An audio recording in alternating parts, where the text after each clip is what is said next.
پر بھی اگر نکل آئے، آنسو نکل آئے، تو اللہ رب العالمین اس کی مغفرت کر دیتے ہیں، کتنے بھی اس نے گناہ کیے، کتنے بھی گناہ کیے، اگر مکھی کے سر کے برابر بھی انسان پچھتاوے کے آنسو بہا دے تو بھی اللہ تعالیٰ اس کی مغفرت فرما دیں گے۔ لیکن میدان حشر میں کیا ہوگا کہ آدمی روئے گا، اتنا روئے گا، اتنا روئے گا، اتنا روئے گا کہ اس کے آنسو ختم ہو جائیں گے، پھر خون بہنا شروع ہوگا آنکھ سے، خون کے آنسو رو گیا، پھر خون بھی بند ہو جائے گا، لیکن اللہ تعالیٰ کو وہاں پہ کوئی ترس نہیں آئے گا۔ دنیا کے متعلق کیا ہے کہ اگر کوئی گناہ ہو گیا، کوئی غلطی ہو گئی، تو مکھی کے سر کے برابر بھی اگر آنسو نکل آیا اللہ کے سامنے پچھتاوے کا، روئے گڑ گڑائے، بڑی مشکل سے نکلا، تو اللہ تعالیٰ معاف کر دیں گے، ٹھیک ہے جاؤ ہم نے تمہیں معاف کیا۔ لیکن وہاں خون کے آنسو رونے پر بھی کوئی معافی نہیں، کیونکہ یہ جو ہے اللہ نے آزمائش کے لیے بھیجا ہے۔ یہاں دنیا ہے اور دنیا کی چیزیں بھی ہیں، انما اموالکم و اولادکم فتنہ، ایک جگہ قرآن پاک میں اللہ تعالیٰ فرماتے ہیں کہ جو تمہارے مال و دولت تمہیں دیا گیا ہے، جو تمہیں دنیا عطا کی گئی ہے، تمہارا گھر ہے، تمہارا کاروبار ہے، اور یہ جو تم عیش و آرام میں رہتے ہو، یہ گاڑی ہے، یہ کپڑے ہیں، اور یہ جو بیوی بچے ہیں، ماں باپ ہیں، بھائی بہن ہیں، یہ سب کیا ہیں؟ یہ تمہارے لیے آزمائش کا ذریعہ، تمہیں آزمانے کے لیے۔ یہ دیکھیں رکو گے یا بھاگ جاؤ گے، اللہ تعالیٰ آزمانا چاہتے ہیں کہ رکو گے یا بھاگ جاؤ گے۔ تو اس لیے وہاں پہ یہ حال ہوئے گا کہ ہر آدمی اپنے اپنے اعمال کی وجہ سے اپنے اپنے گناہوں میں، اپنے پسینے میں، گناہوں کے پسینے میں مبتلا ہوگا، غوطے کھا رہا ہوگا، ہر طرف نفسی نفسی کا ماحول ہوگا، یہاں تک کہ انبیاء کرام بھی پریشان حال گھوم رہے ہوں گے، انبیاء کرام بھی پریشان حال گھوم رہے ہوں گے۔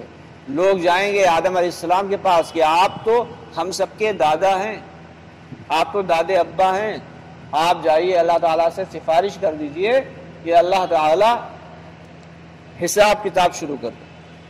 یعنی حساب کتاب کے لیے آدمی اتنا پریشان ہو گیا، کیسے بھی بس چاہے جہنم میں ڈال دو، لیکن اس پریشانی سے نجات نہیں۔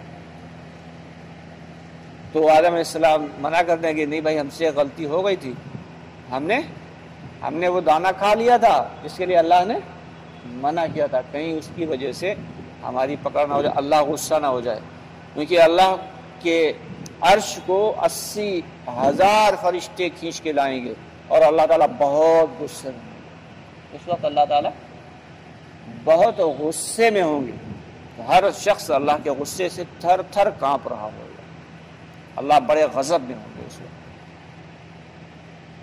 اللہ تو رحیم ہے، کریم ہے، لیکن اس وقت اللہ اپنے جلال میں ہوں گے۔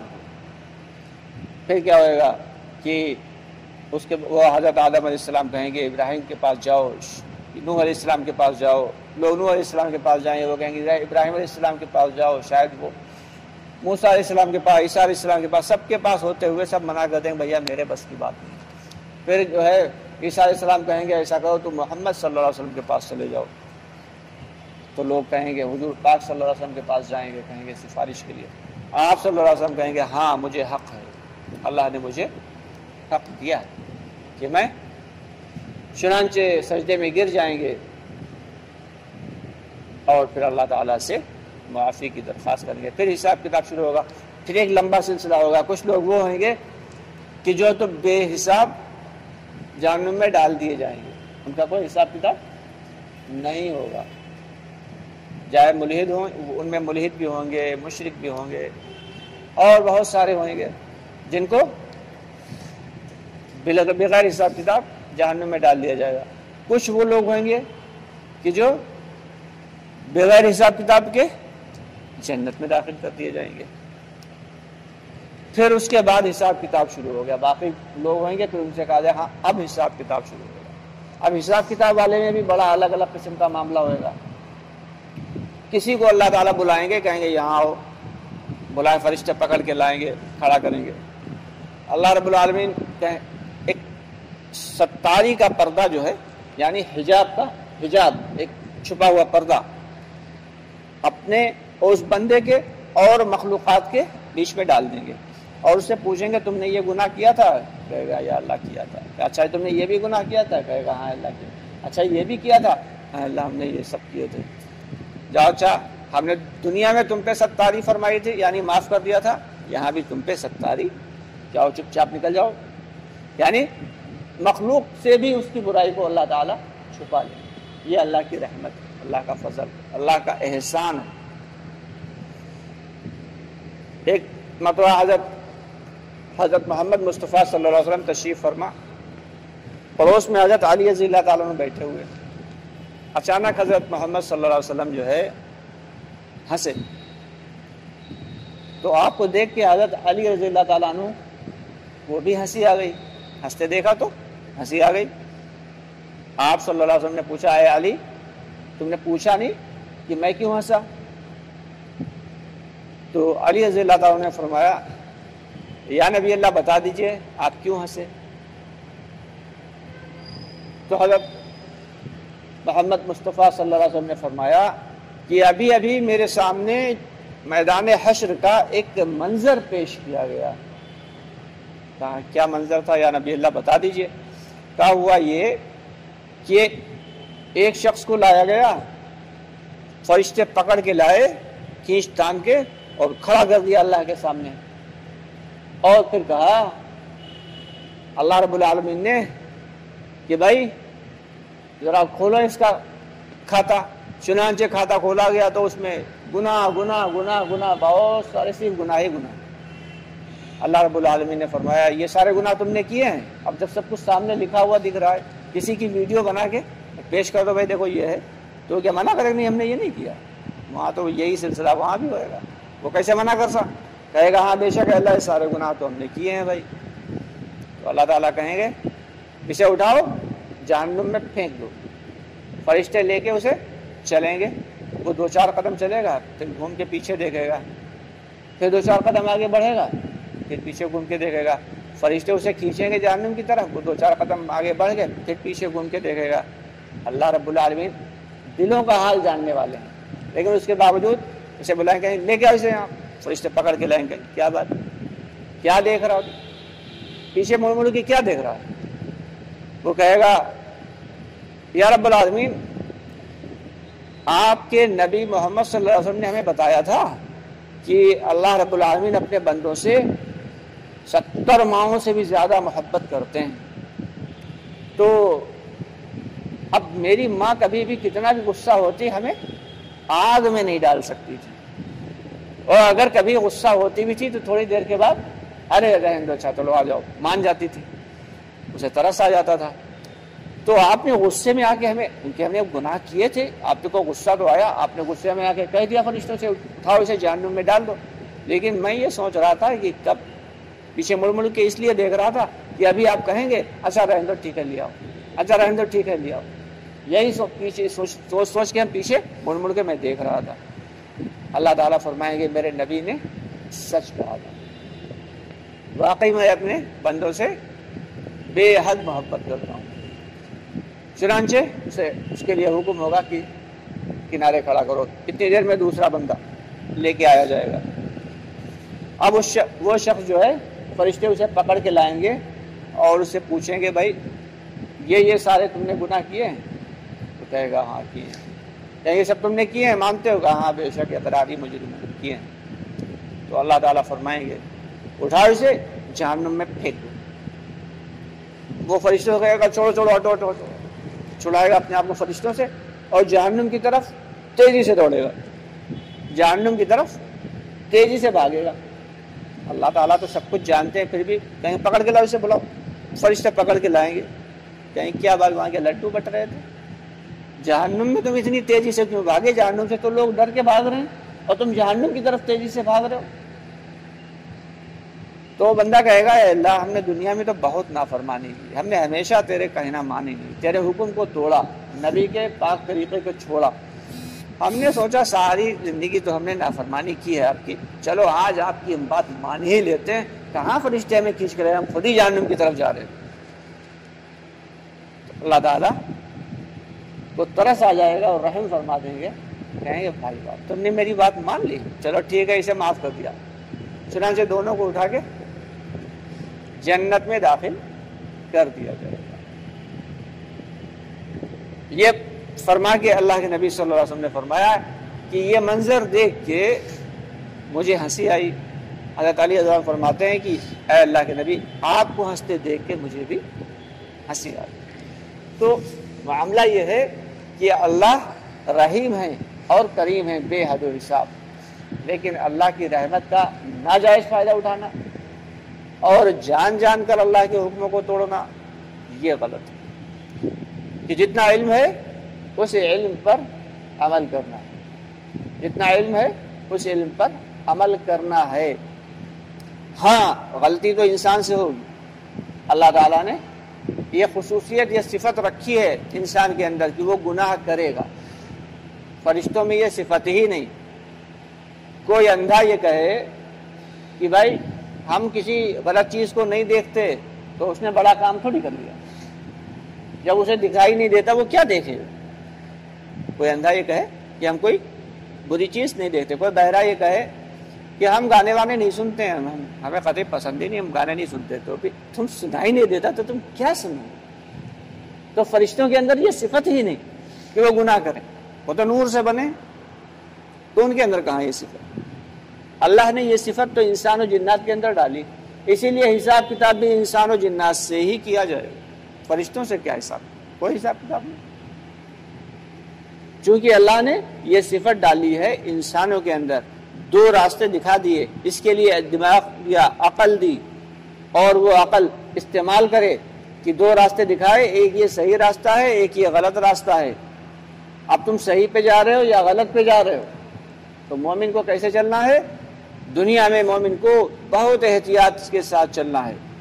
جیسے کسی جنگل میں پتلا سا راستہ ہو، گاؤں میں ہوتی نہیں جنگل، ایک پگڈنڈی بنی ہوئی، وہ چھوٹی سی مڈر ٹائپ کی، بس وہ پتلا سا راستہ ہے، کنارے دونوں کناروں پر جھاڑ جو ہے کانٹے دار لگے ہوئے ہیں، درخت، ہوا تیز چل رہی ہے، یہ بندہ، یہ شخص اپنے کپڑوں کو سمیٹ رہا ہے، ادھر سے ادھر سے اس راستے پہ چلتا چلا جا رہا ہے، بچتا بچاتا، جب وہ منزل کو پار کر لے گا، جنگل کو پار کر لے گا، سمجھو کامیاب ہو گیا۔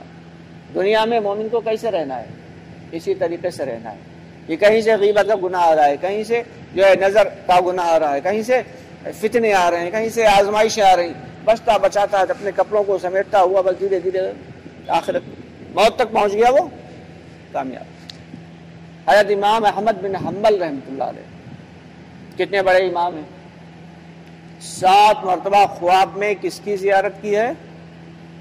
اللہ کی زیارت۔ کس کی زیارت کی؟ اللہ کی زیارت کی، 7 بار، 1-2 بار نہیں، خواب میں۔ آخری وقت ہے، ان کا بیٹا ان کو تلقین کر رہا ہے، اشہد ان لا الہ الا اللہ واشہد ان محمد رسول اللہ۔ وہ کہہ رہے ہیں ابھی نہیں۔ اب بیٹے کو بڑا تعجب ہوا کہ اتنے بڑے امام ہیں ہمارے ابا، یہ کیا بات ہوئی؟ تو تھوڑی سی جب راحت ملی، اچانک تھوڑا صحیح ہوئے، تو بیٹے نے پوچھا ابا جان ابھی ہم آپ کو کلمہ پڑھا رہے تھے تو آپ کہہ رہے تھے کہ ابھی نہیں۔ کہنے لگے میرے پاس شیطان آیا تھا، کہہ رہا تھا احمد تو اپنے علم کی وجہ سے میرے چنگل سے بچ گیا، تو میں کہہ رہا تھا ابھی نہیں بچا، ابھی تو سانس باقی ہے، آخری سانس تک دھوکہ دے گا، آخری سانس تک دھوکہ دے گا۔ تو اس لیے شیطان کے چنگل سے ہمیں بچنا ہے، تب تک بچنا ہے آخری سانس تک بچنا ہے۔ اگر ہم ذرہ برابر بھی پھٹکے تو سمجھو ہمارا ایمان ختم، ایمان خطرے میں پڑ جائے گا۔ ایمان ہے کیا؟ یہ ایک اللہ تعالیٰ سے ہونے کا یقین، محمد صلی اللہ علیہ وسلم کے ہی رائے ہوئے راستے میں کامیابی ہے، اسی کا نام ایمان۔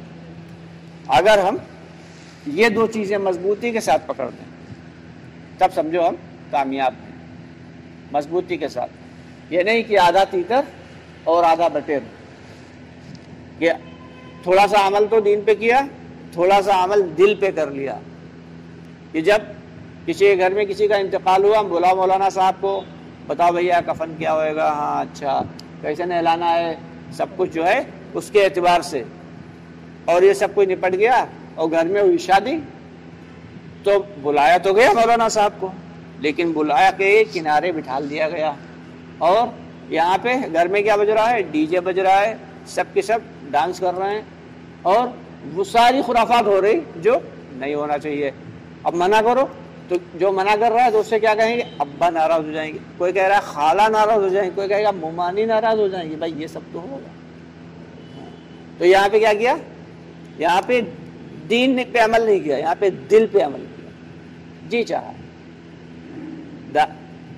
جو ہے خالہ ممانی ناراض نہ ہو، اللہ ناراض ہوتا ہے تو ہو جائے۔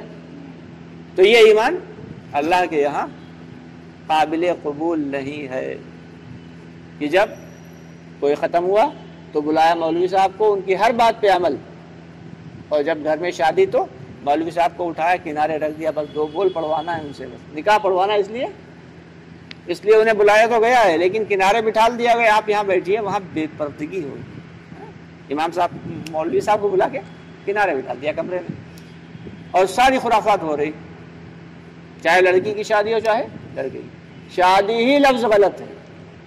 اللہ کے نبی صلی اللہ علیہ وسلم کے زمانے میں صحابہ کرام نکاح کر لیا کرتے تھے، حضور پاک صلی اللہ علیہ وسلم کو خبر بھی نہیں ہوتی تھی، آپ صلی اللہ علیہ وسلم کو خبر بھی نہیں ہوتی۔ تو جب نکاح مشکل ہوا تو زنا آسان ہو گیا، اور جب نکاح آسان تھا تو زنا مشکل تھا۔ آج جتنی برائیاں پھیل رہی ہیں اس کا ریزن کیا ہے؟ یہ فتنے، یہ آزمائشیں، یہ ساری کی ساری کیوں ہیں؟ اس کے پیچھے ایک پورا سلسلہ ہے، پورا منصوبہ بندی چلی، بائی پلاننگ ہو رہا ہے۔ یہ نہ سمجھے کہ ہم یہ یوں ہی ہو رہا، بس ایسا نہیں، بائی پلان چل رہا ہے، پلاننگ ہے پوری۔ تو ہمیں جو ہے اپنے ایمان کو بچانا ہے۔ یہ دجالیت کا دور چل رہا ہے، فتنوں کا دور ہے، اور دنیا میں جتنے بھی نبی آئے، ہر نبی نے اپنی قوم کو دجال کے فتنے سے بچایا ہے، دجال کے فتنے سے ڈرایا ہے کہ ڈرنا، دجال کے فتنے سے بچنا، اتنا خطرناک فتنہ ہے، اور وہ دور بہت نزدیک آ گیا ہے۔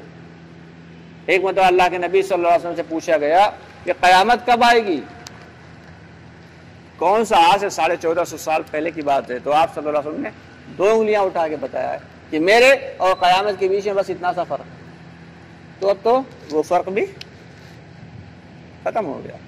کسی بھی وقت حالات، کسی بھی وقت دجال آ سکتا ہے، کسی بھی وقت حضرت مہدی کا ظہور ہو سکتا ہے، کبھی بھی کچھ بھی ہو سکتا ہے۔ تو بس اپنے ایمان کی فکر میں پڑ جاؤ، اپنے ایمان کی فکر میں پڑ جاؤ، اور زیادہ سے زیادہ ذکر و اذکار میں اپنے آپ کو لگانا ہے، دین کی محنت میں لگانا ہے، زیادہ سے زیادہ دین کی محنت میں لگانا ہے، ذکر و اذکار میں لگانا ہے، قرآن پاک کو سیکھنا ہے، اور ہر جمعے کو سورہ کہف کی تلاوت کرنا ہے۔ بہترین نسخہ ہے دجال کے فتنے سے بچنے کا۔ تو اس لیے ہم سب کی ذمہ داری ہے۔ وقت ہو گیا، آپ لوگوں سے گزارش ہے انشاءاللہ باقی کی بات جو ہے مغرب کے بعد ہوگی، اور آپ لوگ تشریف رکھیں۔ مغرب کی نماز کے بعد مختصر سی بات ہوگی، اس کے بعد جو تقاضے رکھے جائیں اس پہ لبیک کہیں گے سب لوگ انشاءاللہ۔ اللہ تعالیٰ کہنے سننے زیادہ عمل کی توفیق عطا فرمائے۔ سبحان اللہ بحمدہ، سبحانک اللہم وبحمدک، ونشہد ان لا الہ الا انت، نستغفرک ونتوب الیک۔ سبحان ربک رب العزۃ